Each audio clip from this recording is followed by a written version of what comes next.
अस्सलाम वालेकुम everyone, this is me Ayaz and welcome to my channel doctor AK medical hub. आज हम पढ़ेंगे cell fractionation.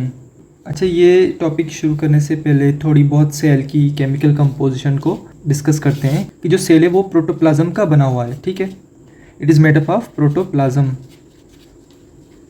And this protoplasm is combination of nucleus and cytoplasm. Nucleus और cytoplasm की combination को हम प्रोटोप्लाज्म भी कहते हैं and this cytoplasm is surrounded by cell membrane.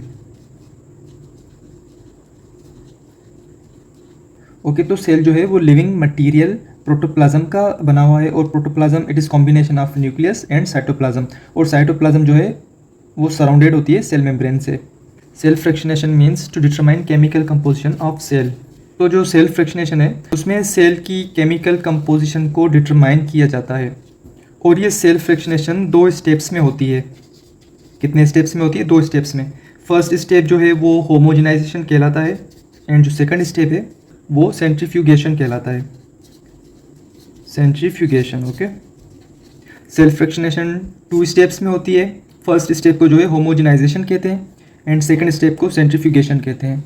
अच्छा, होमोजेनाइजेशन प्रोसेस में होता कुछ यूँ है कि जो सेल है उसको डाला जाता है या उसको जो है प्लेस किया जाता है एक होमोजेनाइज़र में, और फिर होमोजेनाइज़र में सेल को प्लेस करने के बाद जो सेल है उसको ब्रेक किया जाता है। अब सपोज करें कि ये ब्लेंडर है जो कि इसमें जो सॉल्यूशन होगी सेल्स की उसको ब्रेक डाउन करेगा, तो ये जो है फिर होमोजेनाइज़र कहलाता है। तो होगा कुछ यूँ कि इसमें सेल्स को प्लेस करेंगे, फिर जो है उन सेल्स को ब्रेक डाउन किया जाएगा।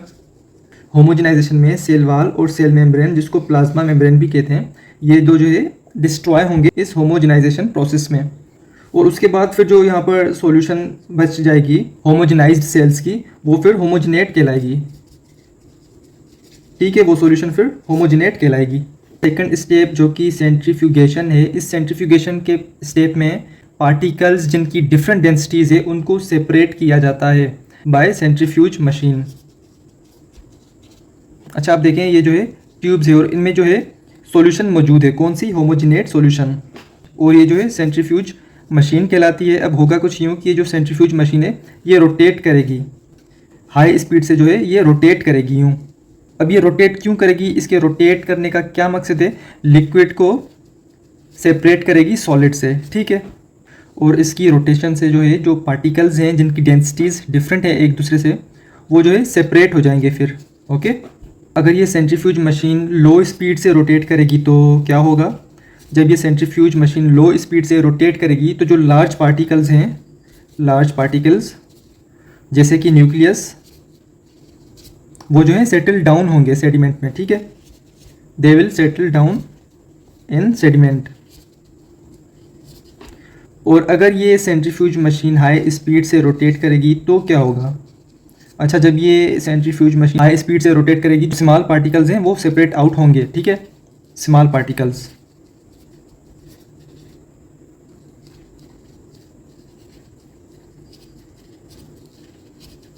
ओके, सो सेल फ्रैक्शनेशन के 2 स्टेप्स हैं, होमोजेनाइजेशन एंड सेंट्रीफ्यूगेशन। होमोजेनाइजेशन जो है सेल को जो है होमोजेनाइजर में प्लेस किया जाता है, फिर उसको ब्रेक डाउन किया जाता है, उसमें जो सेल वाल मोस्टली और सेल मेम्ब्रेन जो है डिस्ट्रॉय हो जाती हैं, यानी इसमें जो है ब्लेंडर की हेल्प से डिस्ट्रॉय किया जाता है।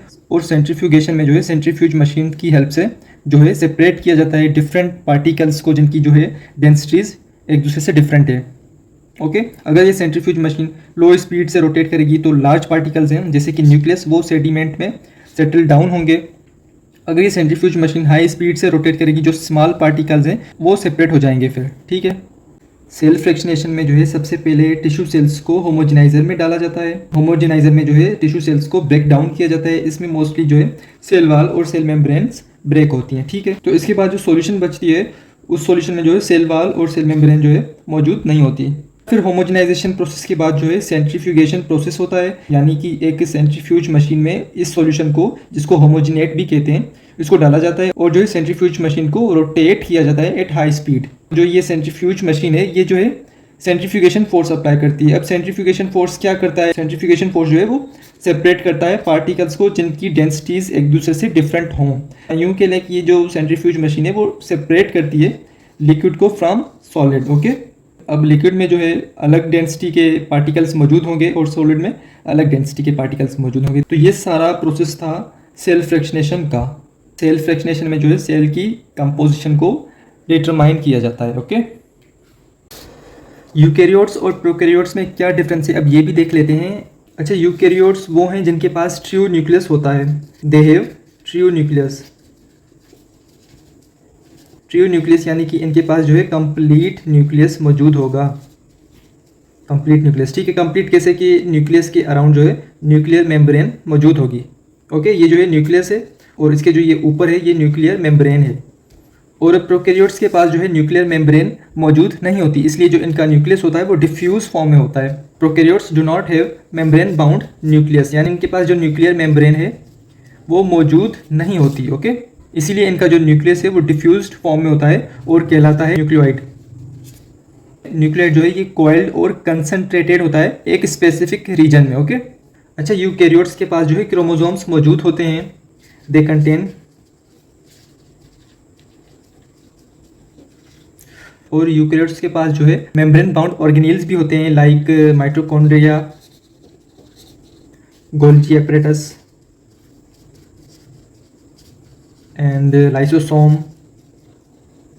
Plastid and so on. ठीक है, तो इनके पास यानी यूकैरियोट्स के पास जो है मेम्ब्रेन बाउंड ऑर्गेनेल्स भी मौजूद होते हैं, हालांकि इन प्रोकैरियोट्स के पास ये मेम्ब्रेन बाउंड ऑर्गेनेल्स मौजूद नहीं होते। तो यूकैरियोट्स में जो क्रोमोसोम्स होते हैं, इन क्रोमोसोम्स के अंदर जो डीएनए होता है वो हिस्टोन प्रोटीन्स के साथ अटैच होता है। जो डीएनए होता है वो अटैच होता है किसे, हिस्टोन प्रोटीन से। DNA is not associated in prokaryotes. ठीक है, तो प्रोकैरियोट्स में जो डीएनए है वो एसोसिएटेड नहीं होता प्रोटीन्स के साथ। कौन से प्रोटीन, हिस्टोन प्रोटीन्स के साथ। और इनके पास भी जो है मेम्ब्रेन बाउंड ऑर्गेनेल्स मौजूद नहीं होते, do not contain mitochondria, lysosome and so on. Okay, but prokaryotes के पास जो है मीजोसोम्स होते हैं, दे कंटेन मीजोसोम्स। अब मीजोसोम्स क्या हैं, देखें प्रोकैरियोट्स की ऐसे प्लाज्मा मेम्ब्रेन जो है ना वो ऐसे उसकी जो है ऐसे इनफोल्डिंग होती है, यानी जो प्लाज्मा मेम्ब्रेन है यूं अंदर की साइड ऐसे थोड़ी मुड़ी हुई होती है, तो उसको जो है मीजोसोम्स कहते हैं। अब ये मीजोसोम्स ही हैं जो प्रोकैरियोट्स में रेस्पिरेशन कराते हैं, फोटोसिंथेसिस कराते हैं एंड नाइट्रोजन फिक्सेशन कराते हैं। और यूकैरियोट्स जो हैं वो यूनिसेल्युलर भी होते हैं और मल्टीसेल्युलर भी होते हैं, and these prokaryotes are unicellular like bacteria.